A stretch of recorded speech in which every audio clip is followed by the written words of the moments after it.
Oke, assalamualaikum warahmatullahi wabarakatuh. Bersama saya AIUEO. Saya akan menerangkan sebagian dari teks inspiratif atau kisah inspiratif dalam pelajaran bahasa Indonesia kelas 9. Untuk anak-anakku yang tercinta, simak penjelasan Bapak berikut ini ya. Teks inspiratif.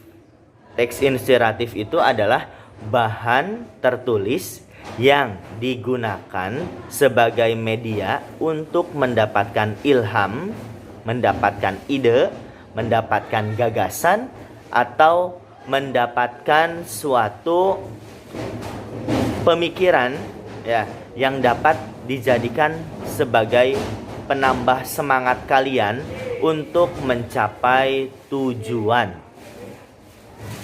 Oke, teks inspiratif ini bisa kalian dapat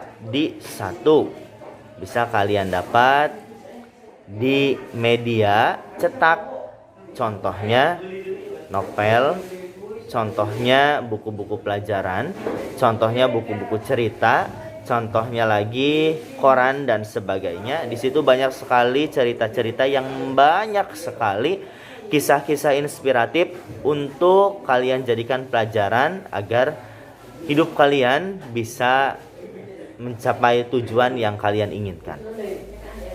Dalam teks inspiratif atau kisah inspiratif ini tidak hanya dalam media cetak saja, tapi dalam media-media yang lain seperti media sosial, seperti televisi, YouTube dan sebagainya.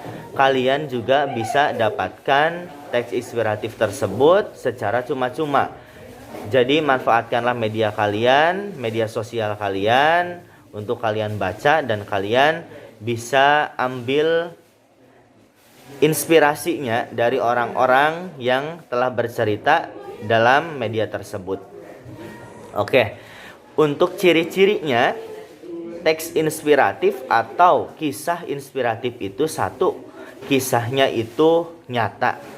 Maksudnya kisah nyata yang diungkapkan dalam teks inspiratif itu adalah kisah pribadinya sendiri atau kisah yang diceritakan oleh dirinya sendiri, tetapi cerita itu ada cerita orang lain ataupun kisah dirinya sendiri yang tadi Bapak sebutkan ya.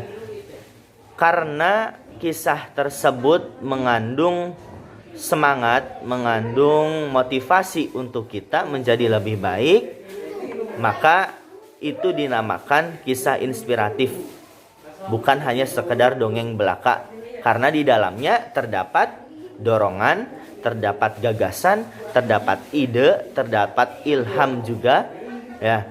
Jadi yang pertama itu perlu kalian ingat adalah kisah nyata.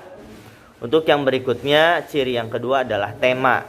Tema selain kisah nyata, setiap bentuk tulisan atau teks tulisan inspiratif dapat dikembangkan dari suatu tema tertentu menjadi kisah yang menarik. Contohnya, misalkan tema dalam bidang pendidikan. Temanya itu di lingkungan sekolah dengan Bapak contohnya kasih judul ya. Temanya pendidikan di MTS Al-Mizan. Dan judulnya kisah inspiratif seseorang yang tidak punya kendaraan, tidak punya biaya sekolah, tapi dia tetap melanjutkan sekolah, tetap melanjutkan pendidikan, tetap pergi ke sekolah walaupun dengan biaya yang kurang memadai, atau dengan kata lain dia kurang mampu, tapi dia terus berjuang, terus belajar untuk mencapai cita-citanya. Kalian perlu jadikan inspirasi, kalian perlu jadikan inspiratif, kalian perlu jadikan motivasi bahwa kamu itu harus seperti dia, yang tidak mementingkan uang itu segalanya, harus ada uang, harus sekolah. Tidak seperti itu. Tapi yang penting cita-cita kalian, yang penting keinginan kalian tercapai untuk sekolah walaupun biayanya kurang memadai. Itu contohnya. Ya, jadi temanya di lingkungan sekolah. Untuk ciri berikutnya, judul. Judul itu adalah anak dari tema. Contohnya tadi Bapak sebutkan temanya adalah pendidikan di Al-Mizan.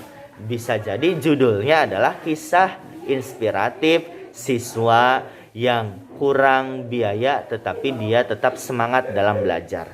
Itu bisa dijadikan judul.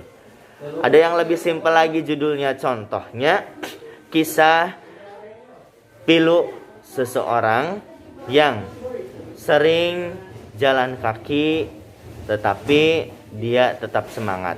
Ya banyaklah contoh dari judul-judul yang bisa kalian ambil dari tema pendidikan.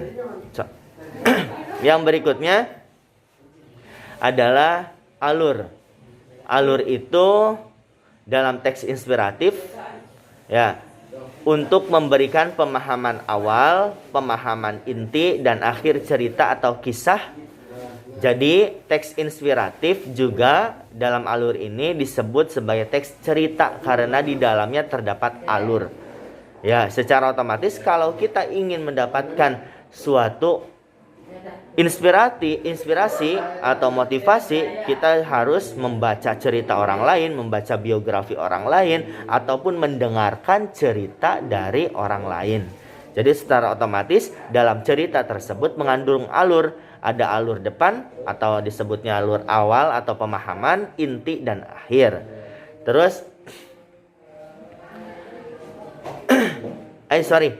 di dalam alur tersebut ya ada alur di dalamnya, maksudnya di dalam alur tersebut itu ya ada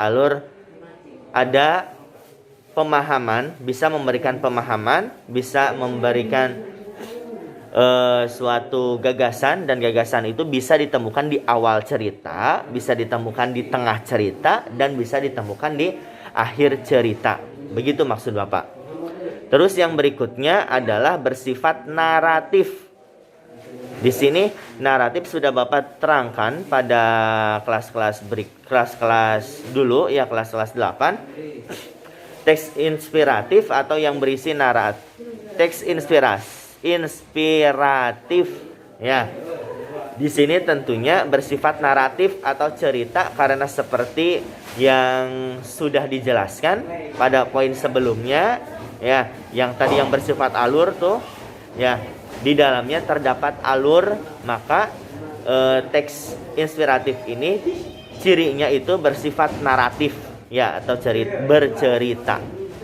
Yang berikutnya adalah ada tokoh yang diceritakan. Pastilah ya, dalam setiap teks inspiratif itu atau setiap cerita pasti tidak lepas ada yang namanya tokoh atau orang yang diceritakan atau makhluk yang diceritakan. Kita itu bisa ngambil motivasi dari seekor semut, kita itu bisa mengambil motivasi dari seseorang. Jadi tidak hanya motivasi atau inspirasi itu didapatkan dari manusia saja, tapi kita juga bisa mengambil motivasi dari lingkungan sekitar. Contohnya dari binatang-binatang ya.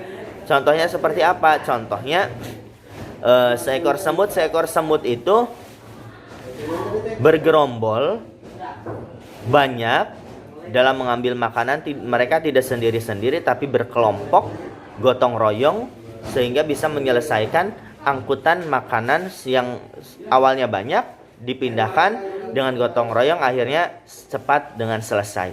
Maka kisah inspirasi dari cerita tersebut adalah kita harus bergotong royong, bekerja sama untuk menyelesaikan sesuatu masalah ya.